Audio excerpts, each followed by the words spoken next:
búsetu í okkur þegar við ákveðum að fylgja Jesú sem leiðtoga lífs okkar. Heilagur andi, hann býr hér innra með okkur. Hann ekki eins og maður sem að fer inn á hótel og það bara stundarsæki. Heilagur andi alltaf á okkur. Hann heilisfastur inn í okkur. Heilagur andi, hann hefur útskýrt fyrir mér, hann hefur margs konar hlutverkum að gegna í okkur. Og ég skrifaði hérna hjá mér Jóhannes 14:17, þar sem segir að hann sé andi sannleikans. Hann sannar fyrir heiminum hvað er synd, réttlæti og dómur. Það til dæmis synd að trúa ekki á Jesú. Réttlæti að Jesús hjá Guði, Föður og biður fyrir oss. Og dómurinn að Satan þeirra dæmdur. Heilagur andi, hann talar eins og Jesús. Hann gerir Jesús líflega og þar á leiðandi munum við gera Jesú líflega líka. Fyrir mér heilagur andi eins og þjálfari. Hann að þjálfa mig vegna þess að Jesús, þegar hann var með lærisveinana sína, þá var hann að þjálfa þá í því að fara með fagnaðarerindið út alla fisk. Þannig að hann að þjálfa mig og það sem að Guð hefur verið að tala við mig. Hann hefur verið að minna mig á það sem ég hef verið að lesa. Ég hef verið að lesa í orði Guðs. Heilagur andi, hann hefur verið að færa mig frið, Guðlegan frið. Og sem þjálfari minn, þá hefur heilagur andi verið að leiða mig í gegnum annir dagsins. Þegar ég var að lesa Rómverjabréf 8. kafla, þar segir að Guðs heilagur andi vill að við séum einhuga í trúnni, að við þekkjum Jesú, að við séum uppbyggð í kærleika.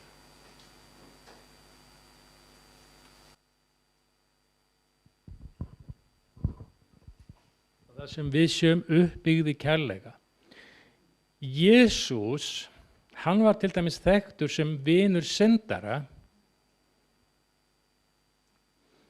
Þannig eigum við að vera líka. Hins vegar eigum við ekki að gera málamiðlanir á orði Guðs. Þannig að vera vinur syndara er ekki að umbera syndina, né að vera með málamiðlanir. Munið eftir honum Snorra í Betel. Hann er vinur syndara, en hann gerir ekki málamiðlanir með orð Guðs.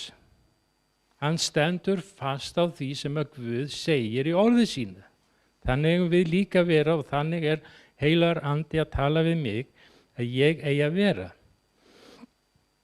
Hann segir, heilagur andi, hann segir sannleikan og fyrir vikið þá varð Snorri í Betel, þá byrjaði hann að uppskera háðung frá heiminum. Fólk fór að hæðast á hann, hann misti vinnuna sína. Heilagur andi, hann er persóna og það er hægt að hryggja hann. Vitið þið, ég hef oft hryggt heilagan anda. Páll Póstili, hann talar það hvað það er sem hryggir heilagan anda.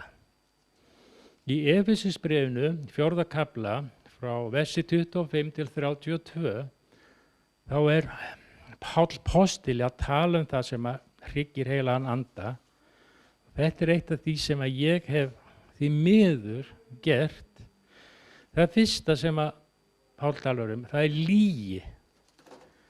Og við eigum ekki að ljúga að okkur sjálfum, hvorki að Guði eða öðrum mönnum.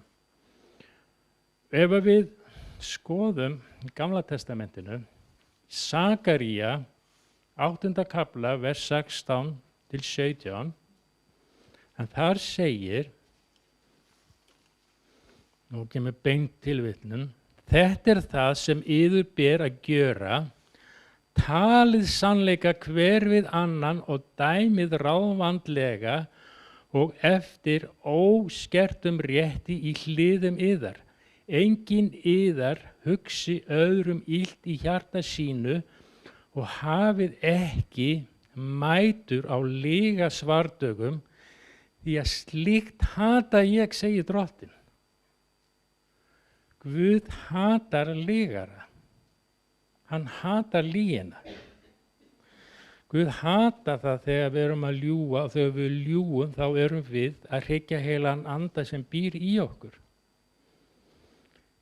Síðan það reiði. Reiðin leiðir til illmælgis og stundum segjum við orð sem að geta haft vondar afleiðingar og hefðu aldrei átt að vera töluð út vegna þess að orð meiða. Vitið það, reiðin hún opnar dyr fyrir djöflinum og ekki viljum við það.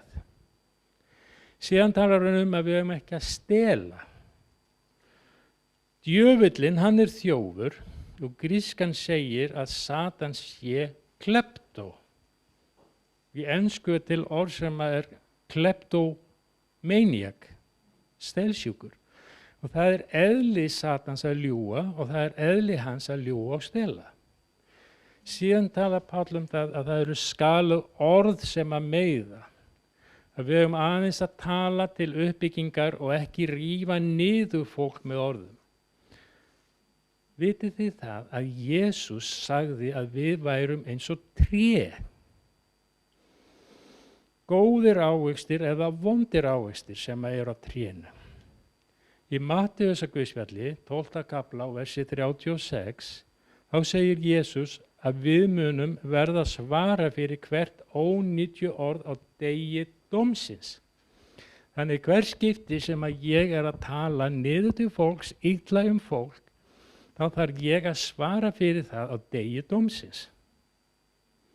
Og þetta eitt af því sem að heilagur andi vill ekki, og hann hefur verið að tala þetta til mín, að leggja af ósæmileg orð, spé og háðung. Hann vill að ég sé eins og Jesú og ég geri Jesú dýrlegan. Síðan talar Páll líka beiskja, ofsa, reiði, hávaða og lastmæli, þetta hryggir allt heilan anda. Síðan það óhreinleiki, saurlifnaður. Kristinn var að tala að fólk hefði verið að ganga niður Laugaveginn og kalla sig druslur. Vitið þið, þegar Páll talar í Efesisbréfinu, þetta bara eitthvað sem að kemur til mig núna, Efesisbréfið 5. kafli og vers númer 18, held ég að sé. En þar segir, drekkið yður ekki drukkna víni, heldur, það leiðir aðeins til spillingar, fyllist heldur andanum. Að þegar ég var að skoða þetta með þá sem að byggu í Efesus, og þar var dýrkun á Artemis, á gyðjunni, og þar voru menn að drekka.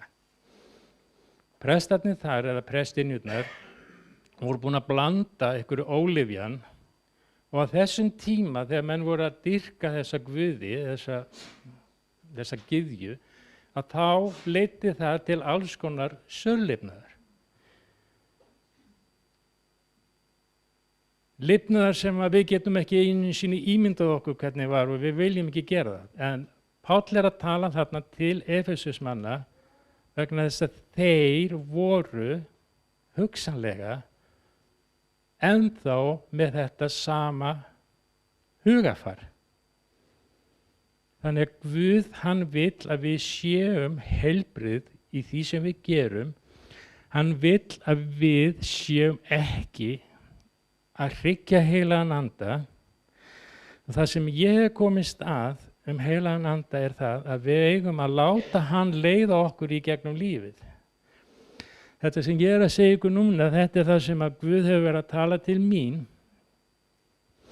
Guð hefur verið að tala til mín og segja við mig, þú þarft að skipta hugarfar, hætta því sem að þú varst áður. Vitið, stundum á ég til að ljúga. Stundum á ég til að segja ljótt við fólk. Leið og ég búin að því að þá finn ég, ok, ég hefði ekki átt að segja þetta. En það kemur, þannig að ég bið Guð heilagan anda að setja vörð munn minn, að það komi ekkert út úr munni mínum, neitt það nema sem að gott er og til uppbyggingar. Þið vitið að Guð, eða heilagur andi, hann er sá sem útbyggur andlegum gáfum og þessar andlegu gáfur eiga að vera til uppbyggingar, ekki til þess að rífa niður fólk. Heilagur andi er kærleikur. Þið vitið það til ferns konar kærleikur. Það er til agape kærleikurinn, ég held að allir kannist við þann kærleika. Síðan er til filio.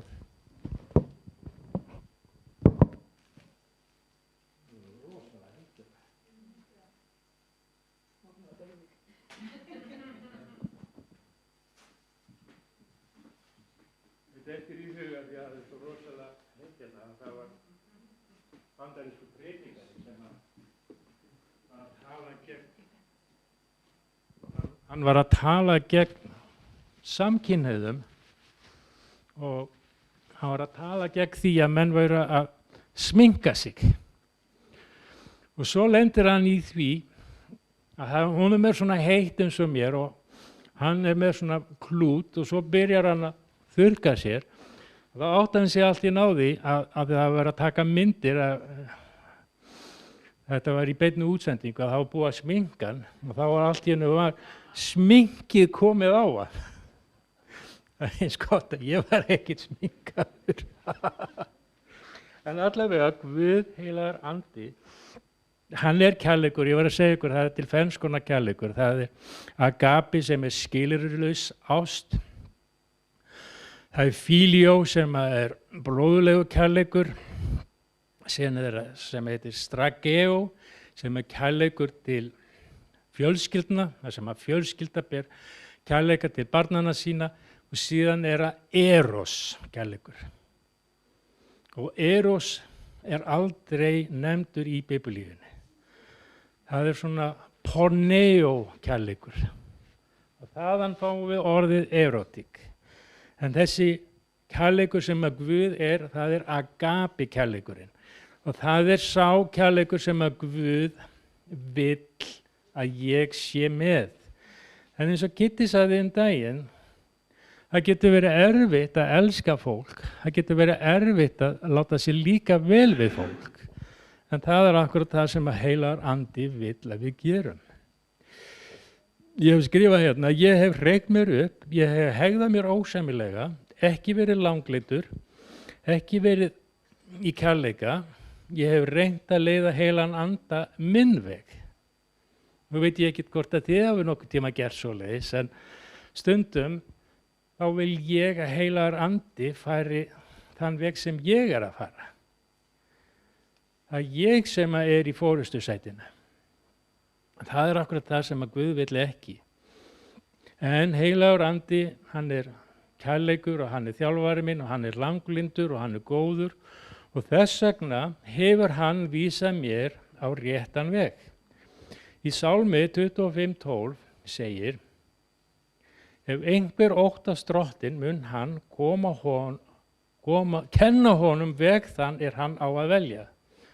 Þið kannist vonandi öll við dæmisöguna talenturnar í Matteus 25:14.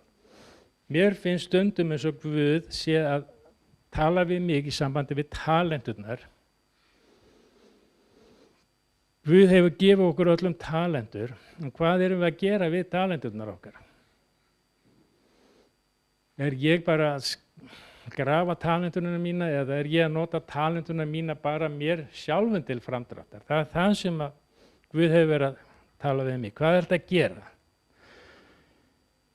Og mér finnst eins og líf mitt sé svona að ég sé að grafa niður talentuna mína, ég vil bara hafa hana fyrir mig, ég er ekki að fara út, ég er ekki að gera þetta og ég er ekki að gera hitt, vegna þess að ég hef ekki tíma, ég er að gera eitthvað allt annað.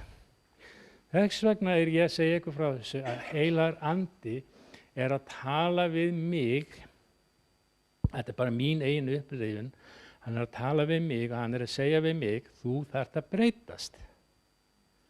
Þú þarft að gera eitthvað í þínu lífi. Heilagur andi, hann gefur hverjum og einum talentur, hæfileika, en hvað gerur þú við þína talentur, hef ég skrifað hérna. Talentur heilags anda eru, þið getið lesið í Galatabréfinu 5. kafla, það er kærleiki, það er gleði, það er friður, það er langlindi, það er gæska, góðvild, trúmennska, hógværð og bindindi eða sjálfstjórn. Þetta er það sem að Guð heilagur andi hefur verið að tala við mig. Þetta þarf þú að öðlast. Mér finnst það alveg rosalega erfitt. En ég er þrjóskur og ég ætla að komast í gegnum þetta, hvað sem allir segja. Ég ætla að vera kærleiksbangsi, ég ætla að vera glaður, ég ætla að temja mér langlindi og gæsku og góðvild, trúmennsku og hógværð. Og síðan ekki öllu, eða síðan sjálfstjórn. Síðan skrifa ég hér og ég er að fara að enda því að ég ætla ekki að tala lengi, ég var búin að segja Kristni það. Villumst ekki, Guð lætur ekki að sér hæða, það sem að við sáum það munum við uppskera. Hryggjum ekki heilagan anda, lifum í andanum og berum góða ávexti Guði til dýrðar. Þetta er ekkert mikið sem ég er að segja ykkur, löng ræða, en þetta er það sem að Guð hefur verið að tala til mín. Hann er að tala til mín og segja við mig, breyttu þér, vertu betri heldur en þú ert í dag. Gerðu það sem að sama og Jesús hefur verið að gera. Drottinn Guð, þakka þér fyrir að ég fekk að koma hér og segja hug minn og það sem er að gerast í mínu lífi. Þakka þér fyrir Drottinn að þú blessar okkur og þú blessar mig og þú breytir lífi mínu. Ég bið þig Drottinn Guð að blessa hvern einn og einasta sem hér er í Jesú nafni. Amen. Takk.